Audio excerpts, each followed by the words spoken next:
하나님의 말씀 누가복음 15장 11절에서 24절 말씀입니다. 또 이르시되 어떤 사람에게 두 아들이 있는데 그 둘째가 아버지에게 말하되 아버지여 재산 중에서 내게 돌아올 분깃을 내게 주소서 하는지라. 아버지가 그 살림을 각각 나눠 주었더니 그 후 며칠이 안 되어 둘째 아들이 재물을 다 모아가지고 먼 나라에 가 거기서 허랑방탕하여 그 재산을 낭비하더니 다 없앤 후 그 나라에 크게 흉년이 들어 그가 비로소 궁핍한지라.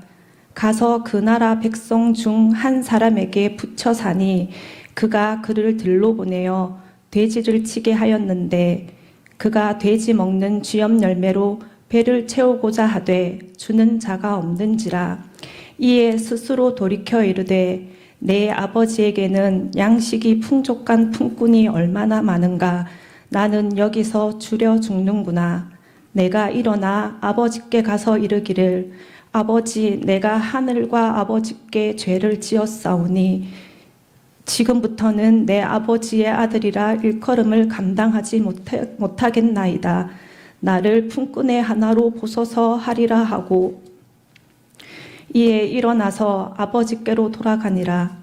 아직도 거리가 먼데 아버지가 그를 보고 측은히 여겨 달려가 목을 안고 입을 맞추니 아들이 이르되 아버지, 내가 하늘과 아버지께 죄를 지었사오니 지금부터는 아버지의 아들이라 일컬음을 감당하지 못하겠나이다 하나 아버지는 종들에게 이르되 제일 좋은 옷을 내어다가 입히고 손에 가락지를 끼우고 발에 신을 신기라.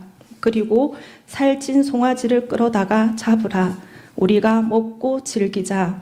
이 내 아들은 죽었다가 다시 살아났으며 내가 잃었다가 다시 얻었노라 하니 그들이 즐거워하더라. 아멘. 오늘 말씀을 전가하실 설교자님은 작년에도 우리 교회 오셔서 말씀을 전해주셨죠. 마산 재건교회 원로 목사님이신 양영전 목사님 나오시겠습니다. 말씀 은혜 받으시기 바랍니다. 제가 작년에 3월 달에 온 것 같습니다. 오늘 또 이렇게 새벽에 벽 뒤에 부족한 저를 두 번째 이렇게 초청해 주시는데 이런 계기가 된 것은 아마 진 목사님하고 그것도 딱 한 번에 잊지 못할 그 인연 때문에 이런 사랑을 제가 받은 것 같아요. 여러분 작년 제가 드린 말씀 기억하시죠? 예. 오늘 장로님께서도 이제 그 목사님과 오랜 동안 함께 동역하셨는데 우리 산창교회라고 마산에 김철수 목사님 한라로 가셨습니다마는 그분과 친하게 지냈습니다. 그분이 그 원로 목사 추도 예배 때 갔다가 그때 이제 우리 진 목사를 만났어요. 그런 이런저런 대화 가운데 진 목사님이 주신 한 가지 에피소드가 얼마나 재미있고 반면에 얼마나 내 가슴에 울림을 주는 그런 에피소드였는지 소개해드렸잖아요. 그 교회에서 훈련 오랫동안 받으시고 아마 법원 근처에 가서 교회를 개척하려고 나가셨어요. 그리고 이제 법원 근처에 이제 집을 구하고 이제 간판 교회 이름을 선한 목자 교회로 정하고 이제 이것을 이제 간판 하시는 분한테 맡긴 것이죠. 며칠 후에 그분이 간판을 딱 제작해가지고 왔는데 딱 보니까 간판 이름이 뭐로 돼 있다 그랬죠? 선한 목사 교회라고. 그 에피소드가 얼마나 참 우리 크게 웃었습니다. 웃으면서도 나중에 가만히 묵상해 보니 그 에피소드는 바로 우리를 향하신 하나님의 음성으로 들려왔어요. 그렇죠. 목자란 말은 주로 우리 예수님한테 붙는 말이지만은 그걸 이제 영어로는 굿 셰퍼드니까 좋은 목사라고 우리가 할 수 있겠죠. 근데 그분은 믿지 않는 분이기 때문에 목자라는 말은 익숙지 않고 목사란 말은 얼마나 잘 알겠습니까? 아마 그래서 의당이 선한 목사 교회를 했겠지 해가지고 바로 그 간판 한 게 바로 선한 목사 교회 그런 에피소드였습니다. 그렇습니다. 우리 세상에는 선한 목자 되신 주님을 닮고자 하는 목사님들이 참으로 많지요. 좋은 목사님 어울리죠. 그와 반면에 예수님께서 요한복음 10장에도 말씀했지만은 그와 반면에 사꾼 목자, 사꾼 목사, 또 그런저런 이런저런 좋지 않은 목사님이 있기 마련이에요. 아무튼 선한 목자 교회, 우리 예수님을 닮고자 하는 그런 교회인데 올 한 해 동안도 변함없이 우리 예수님을 본받고 닮고 그분께서 명령하신 모든 그 사역들을 은혜 가운데 잘 해나갈 수 있는 교회가 되기를 말씀 서두에 축원을 드리겠습니다. 저는 그래서 오늘 이 시간에 주님의 탕자 이야기를 통해서 은혜를 아는 성도 중요하거든요. 은혜가 과연 무엇인가에 대한 말씀을 여러분들에게 좀 쉽게 간략하게 선포하고자 합니다. 여러분, 은혜란 그 단어, 말, 여러분들 예수 믿기 전까지는 별로 이 말을 사용하지 않았을 것 같아요. 또 우리가 예수님을 언젠가 영접하고 난 다음부터는 아마 은혜란 단어를 여러분들의 입에 달고 다녔을 겁니다. 설교하고 난 다음에도 오늘 은혜 많이 받았습니다. 오늘 은혜 받지 못했어? 나는 하나님 은혜로 구원받았죠. 오늘 하루도 하나님 은혜로 살아갑니다. 오 하나님 아버지, 새해가 밝고 왔는데 하나님이여 우리 가정에, 우리 자녀들에게, 우리 기업에 은혜를 베풀어 주시옵소서. 특히 요즘 나라가 참 어지럽습니다. 힘듭니다. 하나님 어찌 살라 그럽니까? 이 나라가 얼마나 하나님께서 사랑하시는 나라와 민족이 되겠습니까? 부디 자유민주주의의 원칙에 따라서 이 나라가 잘 경영이 되도록 하나님 아버지 정치 지도자들에게, 모든 그런 지도자들에게 은혜를 베풀어 주시옵소서. 이처럼 우리가 은혜를 우리 입에 달고 달 정도로 많이 쓰는 용어가 되었습니다. 저희가 하나님께 받은 은혜가 참으로 많은데 그분 관계에서 아마 최고의 은혜는 그 무엇보다도 구원의 은혜가 최고의 은혜입니다. 이 은혜란 말 그 의미는 여러분이 아시다시피 거저 주시는 선물이에요. 난 이 선물을 받으면 자기 없음에도 값진 뭔가를 그저 선물로 공짜로 받았을 적에 우린 그걸 바로 은혜라는 말을 쓰죠. 헬라 말로는 카리스, 라틴 말로는 그라티아, 영어로는 그레이스. 오늘 이 건물 보니까 그레이스라는 그 간판이 또 옆에 크게 붙여져 있더라고요. 그런데 우리가 아다시피 하나님 관계에서 그분께 받은 은혜들이 참 많지만은 최고의 그 은혜는 바로 구원받은 은혜임을 우리는 잘 알고 있습니다. 고로의 은혜의 개념이란 것은 기독교의 구원관을 말할 적에 믿음과 함께 중요한 요소가 되겠죠. 일반 세상 사람들은 만일에 하나님이 존재한다 했을 경우에 어떤 사람이 구원을 받을 것인가? 일반 사람들은 그래요. 착하게 산 사람, 좋은 일 많이 한 사람들, 혹은 또 돌을 많이 닦은 사람들, 또 수양을 한 사람들, 아마 이런 것을 주장하는 대표적인 종류가 아마 불교가 될 것입니다만은 우리 기독교의 구원과는 다릅니다. 여러분 아시잖아요. 갈보리 언덕에서 예수님 차 위에 두 강도가 같이 십자가에 못 박혔습니다. 이 십자가라는 것은 엄청난 죄를 지은 자에 한해서 제한된 그런 처형이거든요. 한 강도가 거기에서 예수님 전도 받고서 그리고 회개하고 예수님을 거기서 영접을 해요. 바로 그런 걸 향하여 예수님께서는 오늘 네가 나와 함께 낙원에 있게 될 것이다. 이 강도가 말이죠. 십자가 위에 갇힌 상황에서 존을 한 게 뭐가 있어요? 구원받기 전에는 뭐 흉악한 강도였지. 구원받았잖아요. 그 이후에 한 일이 뭐가 있겠습니까? 이게 바로 이제 기독교의 구원관의 귀한 아주 도전 줄 수 있는 사건이 되는 것입니다. 바로 그래서 여러분들 잘 알다시피 16세기 종교개혁자들이 내놓은 그런 여러 가지 그런 이제 그 슬로건 가운데서 대표적인 게 바로 솔라 피데, 오직 믿음, 그리고 솔라 그라티아, 오직 은혜. 이게 아주 종교개혁자들의 내놓았던 귀한 대표적인 내용이 되는 것입니다. 이 받은 선물이 값지고 귀하면 귀할수록 받는 사람의 마음은 내가 받은 은혜, 어떻게 내가 보답할꼬? 감사와 빚진 마음이 바로 내 마음을 지배할 것입니다. 우리는 때때로 신앙생활을 하면서 고민하는 영적인 문제가 있어요. 언제부터인가 내 구원의 감격이 여전만도 못하는 거예요.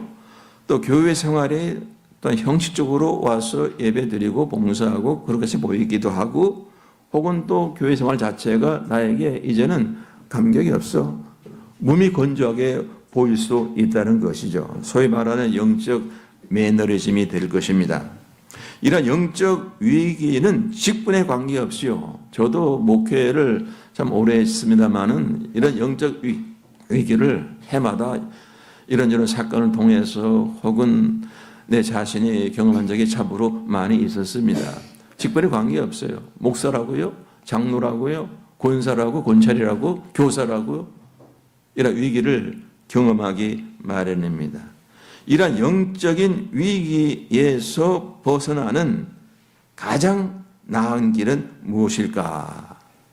여러 방법을 제시하겠습니다마는 기도와 더불어서, 말씀 묵상과 더불어서 가장 중요한 것은 다시 한번 하나님의 사랑과 십자가의 은혜를 내가 만나는 거예요. 나 같은 죄인을 살리신 그 은혜 놀랍고 고마워. Amazing Grace. 그 찬송이 나온 것처럼 말이죠. 우리 예수님께서는 이것을 알기 때문에 사복음서 여러 곳에서 비유의 말씀으로 하나님의 구원의 은혜에 대해서 그분은 말씀을 해 주셨어요. 특히 오늘 우리가 묵상한 누가복음 15장 말씀에 세 가지 나오잖아요. 이런 한 마리의 그 비유 나오고요. 한 드라크마 잃어버린 것, 그 다음에 이 탕자 이야기가 나오는데, 이 세 가운데서도 하나님의 구원의 은혜를 가장 우리의 마음에 와 닿도록 한 그 비유가 아마 세 번째 바로 탕자 이야기가 될 것입니다. 즉 우리 모두가 예수 믿기 이전에 나의 상황은 과연 어찌했는가 이 말이죠. 바로 그래서 미국 신학자이자 목사인 폴 틸리히라는 분이 이런 말을 했어요. 누가복음 15장 비유에서 등장하는 탕자는 남의 이야기가 아닙니다. 바로 나의 이야기지요. 우리들의 이야기입니다.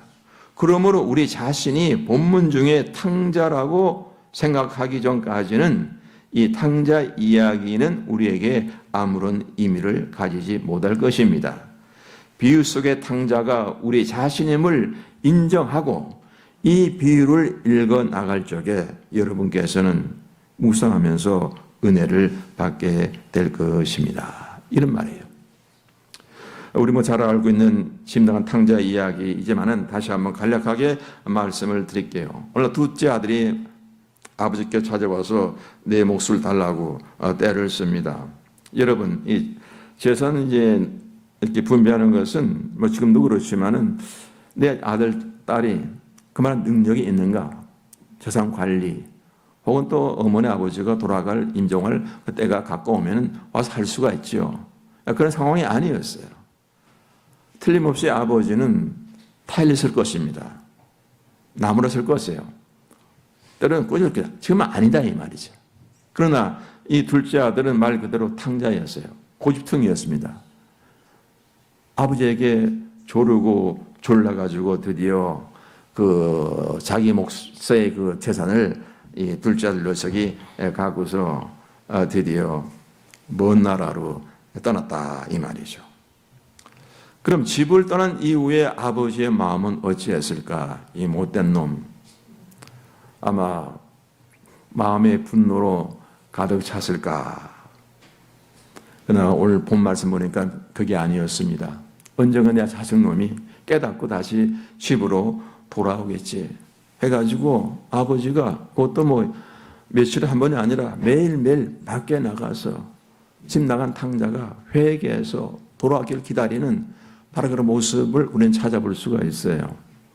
그리고 오늘 이 본문의 말씀이 이제 집 나간 탕자이지만은 다른 또 귀한 제목이 있습니다. 기다리시는 아버지, awaiting father. 이것이 바로 이제 아버지 심정을 잘 말해주는 제목이 아니겠는가 생각을 해볼 수 있지요. 이처럼 집 나간 탕자, 그 이후에 그의 삶은 어찌했습니까? 오늘 나오잖아요. 허랑방탕 제멋대로 살다가 드디어 가진 재산 다 몽땅 날라버렸을 때 마침 그 흉년이 그 지역으로 이제 왔습니다. 어떻겠어? 돈 없는데. 남의 집 종살이 되는 거예요. 그것도 이제 산에 가가지고 돼지떼를 치는 그러한 위치로 그는 전락이 되었습니다. 또 흉년이니까 돼지살이까지도 먹을 만한 그런 여유가 안 되는 거예요. 이때야 바로 탕자는 비로소 자기의 죄악을 깨닫게 된 거예요. 아버지와 함께 살던 그때가 얼마나 행복했던고 후회하고 바로 회개를 하는 것입니다. 그런 가운데 드디어 탕자는 결단 내리죠. 내가 하늘과 아버지께 죄를 지었사오니 아들이 나를 이제 아들이 아니라 품꾼의 하나로 저를 취급하소서. 그래가지고 참으로 무거운 발걸음이겠지만은 아버지 집으로 돌아갑니다. 이제 문제는 이 못된 자식, 불효 자식 탕자를 아버지께서 과연 어떻게 나를 대하실까 이 말이에요. 바로 그에 대해서는 우리가 20절 그 이하부터 잘 나오지만은 아들을 맞이하는 아버지의 모습에서 큰 감동을 받습니다. 아버지는 달려와서 아들의 목을 안고 입을 맞추잖아요. 내 아들아 잘 돌아왔다. 그리고 하인들에게 명합니다. 제일 좋은 옷을 내다가 입혀라. 손에 가락지를 끼워라. 그리고 제일 좋은 신발을 신겨라. 살찐 송아지를 잡아라. 우리가 먹고 즐기자. 이 내 아들은 죽었다가 다시 살아났도다. 내가 잃었다가 다시 찾아노라 이 말이에요. 이런 뜻밖의 아버지의 사랑과 용서에 탕자는 어찌 했겠습니까? 우리 충분히 상상할 수 있습니다. 이렇게 좋으신 아버님이신데 아버지께 큰 상처를 주었던 지난날에 불효막심한 죄악들을 회개하면서 통곡의 눈물을 흘렸을 것이고 그리고 마음에 다짐을 했을 것입니다. 이 은혜를 어떻게 보답할고 아버지 부족한 자식이 오나 앞으로 최선을 다해서 아버지께 기쁨을 드리는 자식으로 살아가겠습니다. 이게 바로 오늘 본문의 말씀이 되는 것입니다. 우리 사랑하는 선한 목자 성도 여러분, 주님이 들려주시는 이 탕자 이야기는 우리에게 어떤 교훈과 도전을 주고 있습니까? 여러분과 저는 기독교의 복음을 만나기 전에는 본문에 등장하는 둘째 아들처럼 아버지의 품을 떠난 탕자였음을 이야기하는 거예요. 이런 내가 어느 날 언젠가 어떤 모습으로 복음을 들었어요. 나는 깨달았습니다. 그렇다. 나는 하나님의 품을 떠난 탕자였습니다. 죽어 마땅한 죄인이었습니다. 그런 나를 위하여 예수님께서 십자가 위에서 피 흘려 죽으셨습니다. 나 이제 하나님 품으로 돌아갑니다. 나를 안아주세요. 난 또 예수님을 나의 왕, 나의 구주로 삼고 앞으로 변화된 삶을 살아가겠습니다. 가겠습니다. 그래서 바로 이제 우리 모두가 오늘 이 시간에 저는 구원의 확신 가진 분으로 믿습니다. 우리 모두가 돌아온 탕자, 용서받은 탕자, 그리고 하나님의 자녀가 된 것입니다. 저는 그 마산제공교회에서 이제 목회를 3시점 했는데, 제가 이제 담임 목사로서 세 과정을 제가 직접 가르쳤어요. 하나는 이제 1년 과정인 제자반, 또 하나는 1년 반 과정인 베델 성서대학, 그리고 7주 과정인 용서받은 탕자반을 제가 이렇게 인도했습니다. 그 성경 공부반 이름치고는 별나죠. 용서받은 탕자반입니다. 제가 이 과정을 하게 된 특별한 계기가 있었습니다. 우리 교회에 신앙생활하다가 미국으로 간 한 성도님이 저에게 책 한 권을 보내주셨어요. 저자는 김동명 목사고 책 이름은 용서받은 탕자란 책이었어요. 저는 그때 책 서두에 나오는 김동명 목사의 고백에서 큰 은혜를 받았습니다. 그분의 고백인즉 나는 77살의 심이 부족하고 형편없는 목사입니다. 이런 고백으로 책을 적어 나가시거든요.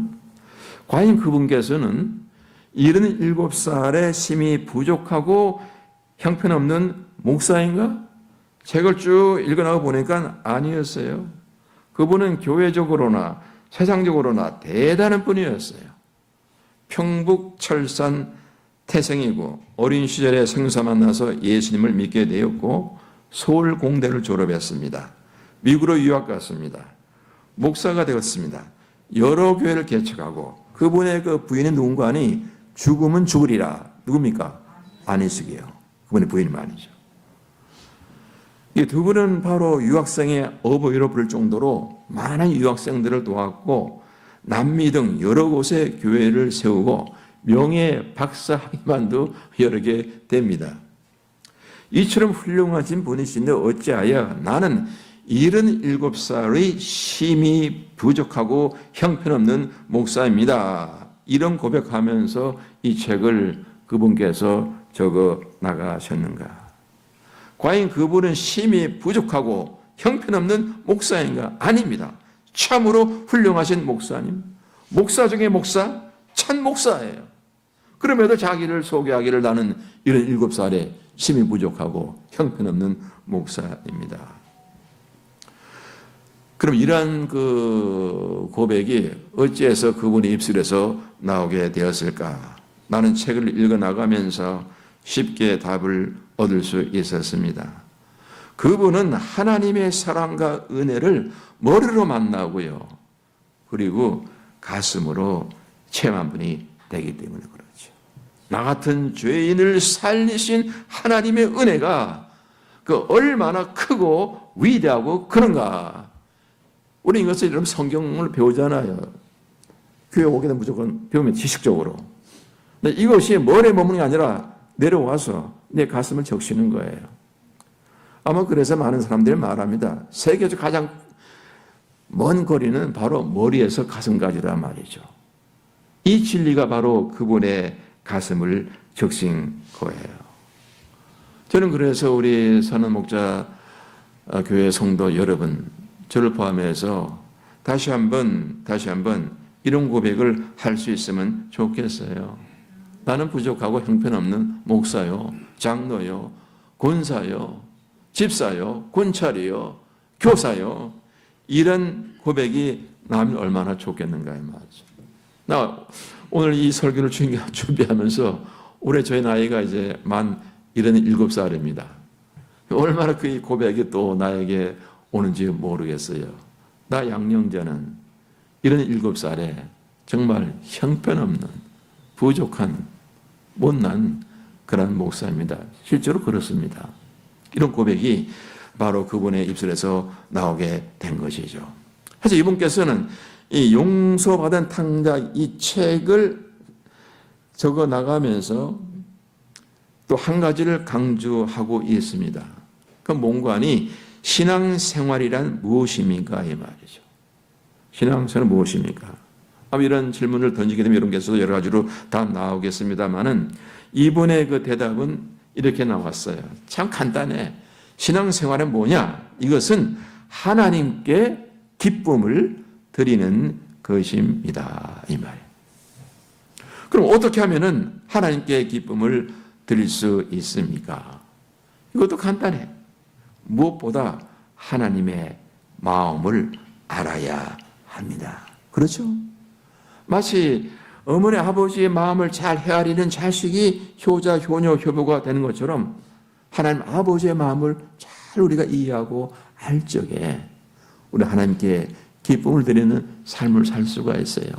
즉 신앙 고백이 뭐로 바뀌는 겁니까? 삶의 고백으로 바뀔 수 있는 능력이 나오게 된다는 것이죠. 저는 그래서 용서받은 탕자반을 진행하면서 수시로 부른 복음 성가가 있었고 또 이 반의 그 주제곡도 마찬가지예요. 아까 저 자리에 우리 불렀습니다마는 세상에서 방황할 때 나 주님을 몰랐네. 이거 역시도 저에게는 한 가지 간증이 있었어요. 제가 영국에서 이제 목사 안수를 받고 이제 런던 한인교회 이제 파송 받아가지고 옥스포드 쪽으로 이제 교회 개척하러 이제 파송을 받았어요. 그때 파송하게 된 동기가 뭔가 하니 옥스포드 근처에 헤이포드라고 미 공군 기지가 있었습니다. 거기 자매님들이 우리 미군 교회를 빌려가지고 예배 드리면 좋겠다라는 그런 말을 듣고 저를 거기로 파송을 한 거예요. 가서는 이제 그분들 몇 사람 얼마 되지 않았지만은 조금씩 이제 옥스포드 가까우니까 그 유학생들, 다음에 이제 교환 교수들, 다음에 영국 사람과 결혼한 한국 여자분들이 거기에 오기 시작해서 한 3, 40명까지 이렇게 불어나게 되었습니다. 그런데 거기서 이제 목회를 이제 하면서 이 미군하고 결혼하신 분들이 대다수인데 그분들이 자주 이 보험상가를 자꾸 부르면서 때로는 눈에 눈물을 흘리면서 이걸 참 좋아하는 거예요. 우리는 그때 이 보험상가를 참 거기에서 자주 불렀습니다. 그 이유를 저는 충분히 이해가 됐습니다. 미군과 결혼하신 그 한국분 여자분들은 주로 한국에서요 동두천 파주에 사시던 분들이에요. 거기에서 바로 미군을 만나가지고 결혼해서 미국 시민권 따고 그리고 이제 바로 영국으로 바로 이제 자기 남편이 와서 따라오신 분들이죠. 이런 분들이 바로 자기 과거의 삶을 바라보는 거예요. 나는 과거에 이런 여자였는데 이런 나에게 복음을 주셔가지고 이제는 하나님의 딸, 하나님의 자녀라는 이런 은혜와 축복을 우리에게 베풀어 주시다니. 바로 그래서 이제 세상에서 방황할 때 나 주님을 몰랐네. 그땐 내 고집대로, 내 생각대로 내 몸을 팔기도 하고 돈이 최고고 말이지. 쾌락이 최고였고. 이런 내가 바로 하나님 만나가지고 또 남편을 만나고 언젠가 복음을 듣고 이제 하나님을 예배하는 헌신하는 사로 나를 하나님께서 불러주시다니. 이런 고백이 바로 이 복음성가에 있었기 때문에 그들이 이 찬송을 무척 좋아했다는 것이죠. 저는 지금도 생각하기를 저는 한국에 와가지고 마산 제공교회 처음이자 마지막 교회지만은 나의 목회 첫사랑은 이 교회가 아니에요. 바로 여러분과 함께 그때 목회했던 헤이포드 한인 교회, 나중에는 또 이제 그 미군 교회에서 나와서 옥스포드에다가 교회를 세웠는데 최초의 한인 교회가 그래서 시작이 된 이 간증을 여러분께 해드리고 싶습니다. 여러분도 아시겠지만은 우리 성경 말씀 인물 가운데서 오늘 탕자 이야기의 그 탕자 같은 그런 사람을 피부로 체험한 사람은 누구였을까요? 바로 사도 바울입니다. 사도 바울은 예수를 만나기 전까지는 교회 해방자요, 핍박자요, 포행자였습니다. 정말 용서받지 못할 죄인이 아니었습니까? 이런 그에게 부활의 주님께서 환상 가운데 나타나가지고 그를 부르시며 회개시켜가지고 구원의 은혜를 베풀어 주었잖아요. 바로 그래서 바울은요, 예수 믿기 이전의 자신, 그리고 예수님 만난 이후에 변화된 자신의 모습을 결코 잃을 수가 없었습니다. 디모데전서 1장 말씀 보게 되면은 내가 전에는 비방자요, 박해자요, 폭행자요, 죄인 중에 내가 괴수다. 고린도전서 15장 말씀 보니까 만삭되지 못한 남자 같은 내게도 보이셨느니라. 나는 사도 중에 가장 작은 자라. 나는 하나님의 교회를 박해하였으므로 사도로 칭함받기를 감당하지 못할지 아니라. 내가 나 된 것은 하나님의 은혜로 된 것이라.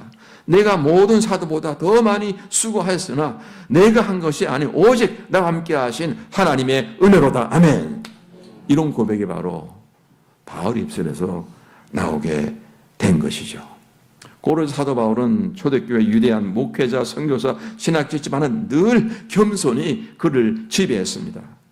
과거 탕자 중에 탕자였던 나 사울이 오늘의 바울이 된 것은 다 하나님의 은혜라. 나는 사도 중에 가장 작은 자라. 이런 고백을 하면서 바로 사도 바울은 이런저런 핍박 가운데서 목회를 하면서 바로 겸손한 마음으로 순교를 각오하고 이 일을 잘 감당하는 하나님의 신실한 종이 된 것입니다. 사랑하는 선한 목자교회 성도 여러분, 어느덧 2026년 새해를 맞이했어요. 우리가 올 한 해 어떻게 여러분들 살아가실 것입니까? 지난 주일에 이런 직분자 이렇게 임명도 있었고 그런 것 같은데 말이죠. 들을 고면의 말씀이 많겠습니다만은 저는 이 시간 설교의 제목처럼 탕자 이야기, 은혜를 아는 성도, 나는 하나님의 은혜를 아는 성도인가? 스스로에게 물어보시면서 우리 입술에서도 나는 용서받은 탕자입니다. 앞으로 하나님께 기쁨을 드리는 삶을 살도록 힘쓰게 했습니다.